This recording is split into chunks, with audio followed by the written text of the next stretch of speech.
My name is Sarah Payton, and I am going to go through the 25 books that I would like to hopefully read in 2025.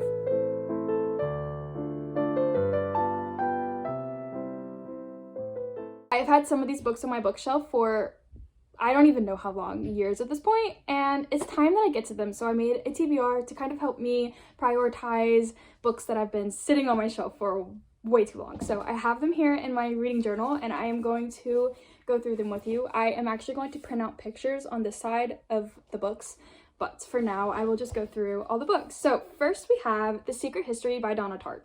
This is one of the first books I ever bought when I got back into reading, and I don't know why I haven't read it other than I feel like it's going to be a 5-star. I feel like I am the perfect audience for this book. I just keep putting it off because I don't know. Then we have A Gentleman in Moscow, which I am actually currently reading at this very moment, and I'm loving it so far. So glad that I'm finally getting to this one. We have Human Acts by Han Kang. I have heard fantastic things about this author, and that's all I can say. I hope I love it as much as everybody else does. I feel like I'm gonna love it. I think it's gonna be a little traumatic from what I've read, but I think if I'm in the right headspace, I think I will like it. Then we have Never Let Me Go by Kazuo Ishiguro. I love Ishiguro. This is highly anticipated for me. I hope I give this 5 stars. I feel like I will give it 5, but we will see. I love his writing, and I am going completely blind somehow into this book. I have never had a spoiler, but I love Clara and the Sun, so I cannot wait to read this one. Then we have All the Light We Cannot See by Anthony Doerr. Why haven't I read this? I don't know. It's been on my TBR. It's the first book I ever put on my TBR as an adult, and I have yet to read it, so I'm gonna need to read that this year. It's historical fiction, which I don't know how I feel about yet, so we will see. Then we have The Starless Sea by Erin Morgenstern. I love The Night Circus. It's one of my favorite books of all time, and I would love to read more of Erin Morgenstern's work. So The Starless Sea is on my list. I'm going in also a little blind, but I'm so excited. You know, maybe I should read this in like February because I am so excited about it. Then we have Circe by Madeline Miller. I've never read a Madeline Miller book.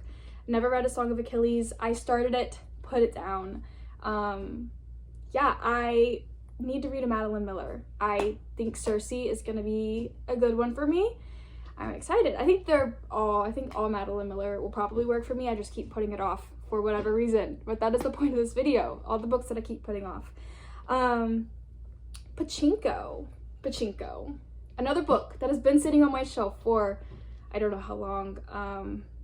I'm sure Jack Edwards convinced me to buy this book in 2021 or something, and I have yet to read it. I think Pachinko follows a family generationally over the years. I'm not sure. I think it's a bit historical. I'm excited about it regardless. I think it's gonna be 5 stars, hopefully. I'm just gonna say that about every book. I hope this is 5 stars because these are pretty much all 5-star predictions for me. The Poppy War, R.F. Kuang. Babel is one of my favorite books of all time. Yellowface I loved, but I have not read the Poppy War series. I've been a little scared of it because of all the trigger warnings, but I feel like once I'm in the right headspace, I just feel like I'm gonna love it. I'm ready to get my heart broken. Then we have The Game of Thrones by George R.R. Martin. I have watched all of the show, and I've watched all of House of the Dragon as well, and I want to read the books. I've heard they're amazing, and I just feel like it's the blueprint, like one of the things that you just need to read in the fantasy world, along with another one that I'm about to say, The Fellowship of the Ring by Tolkien. I read The Hobbit just this month, and I liked it. It wasn't an all-time favorite, but it made me excited to read The Fellowship of the Ring because I think that one's gonna work for me a little bit better. I think because it's more adult, I just feel like The Hobbit was great, but I feel like I wanted a little bit more, and I don't know. I'll give a Hobbit review later. Then we have To the Lighthouse by Virginia Woolf. I love Mrs. Dalloway, and I just simply need to read more Virginia Woolf because I like her writing style. The Stream of Consciousness really works for me. Then we have A Tale for the Time Being. This book has also been on my shelf forever. I think Carly recommended this a while back, and I would love to read it. I think it's about like a little girl. She finds a lunchbox or something floating in the river. It sounds really good, and I think it's time for me to read this.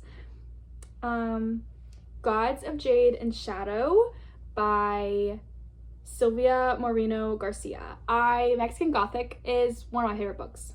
One of my favorite books ever. It was a book that really helped me realize that I love Gothic lit. And yeah, I would love to read all of their work. I've heard that their work is very different book to book. So I'm just very intrigued to see what this one's about. I think this one like opens up some sort of world or portal or magic box, and that intrigues me. I could be so wrong about that, but I'm pretty sure that's what I read on the synopsis. Then we have Crying in H Mart, which I'm currently reading at this very moment. Loving it. This is a memoir, and it talks so much about food, and I have forgotten the author's name. She is the lead singer in Japanese Breakfast, and basically she loses her mother, so it's a book about grief, and it's about her connection to H Mart and the connection with her mother and food, and it's beautiful so far. Alone with You in the Ether by Olivia Blake. I have heard really good things about this. I'm just gonna go in as blind as I can. I think it's a big book about mental health. I think it's a love story, not a romance, which is something I want more of this year. More love stories and not necessarily romance books. The Stationery Shop, another love story rather than a romance. I just have heard wonderful things about this book, so I'm excited to read this one. Little Women by Louisa May Alcott. I don't know how I haven't read this. I love Greta Gerwig's adaptation. It's one of my favorite movies ever, so I really want to read the source material. I mean, you know, it's Little Women. Everybody loves Little Women. Hamnet by Maggie O'Farrell. Another book that's been sitting on my shelf, just collecting dust, and I feel like I'm gonna love it. I just think I need to be in the right headspace for this one, because it is about Shakespeare's like wife and kids. It's less about Shakespeare, more about his family, and I believe there's a plague. I think it's gonna be a little sad and somber, but I'm okay with that. Then we have Jane Eyre. Jane Eyre, another one that I started last year, did not finish. I need to finish. I just feel like this is gonna be a good book for me. I read Wuthering Heights this past year, and it was not the one for me, unfortunately. But Jane Eyre, I have hope. I have hope that this one will work for me. Then we have East of Eden by John Steinbeck. I read Once There Was a War by John Steinbeck a couple years ago, and it was all right. That's a very specific niche book. I read it with Emma and Carolyn for their book club, and I liked it. Didn't love it. It was like a 3-star, but I read Of Mice and Men when I was in like middle school, high school. So I want to read this one, of East of Eden. I've just heard fantastic things about this book. Then we have Freshwater by Akwaeke Emezi. I have never read them before, and I'm excited. I have this on my TBR for January, so hopefully I get to it. I think it's another book about a tragedy. I think a young girl goes to college, and there's a tragedy that happens, and I think it's about her Nigerian family. Then we have Beartown by Frederick Bachman. I've read Anxious People, really enjoyed it, and I've just heard all the buzz about Beartown, and I know it has some trigger warnings, so this is another one that I need to be in the correct headspace for. But I think I want to read it in the winter time because it's about hockey and yeah, a whole community and what happens when this tragedy happens in this community. And there's a couple books in this series, and I really would like to read it. Then we have There by Tommy Orange. I think this book won some awards. It is by an Indigenous author, and it's just something that I really would love to read. I've heard Jack Edwards rave about Tommy Orange, and Wandering Stars, I believe, is his newest release that I think is connected to this one, and I want to read them both this year, if I can. Then we have The Bluest Eye by Toni Morrison, and we're ending, this is the last book, but we're ending on a great note because Toni Morrison is an author that I would really love to read this year. Never read any of her work. I need to. I really need to. I don't know how I haven't. But The Bluest Eye is on my shelf, so I'm going to start there. I've heard it's beautiful, sad. It's about a young girl, and she compares herself to all of the other young children in her class that have blonde hair and blue eyes. She wants to look like them. I've heard this book just really delves into topics that people didn't even know they were going to get out of this, and I'm nervous, but I'm excited because I just don't know what I'm getting into.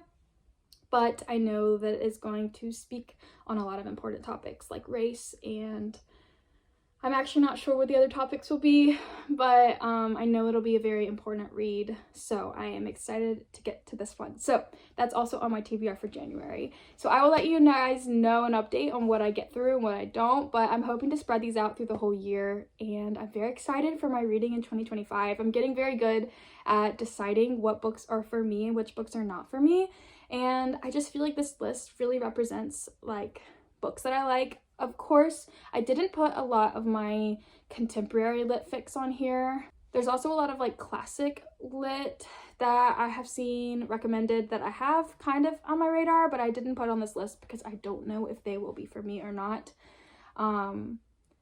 So anyways, I'll talk more about that later, but thank you for watching. This was my 25 books for 2025, and I hope I can get through all of these, and yeah, I hope you guys have a great day, and I will be back with another video very, very soon.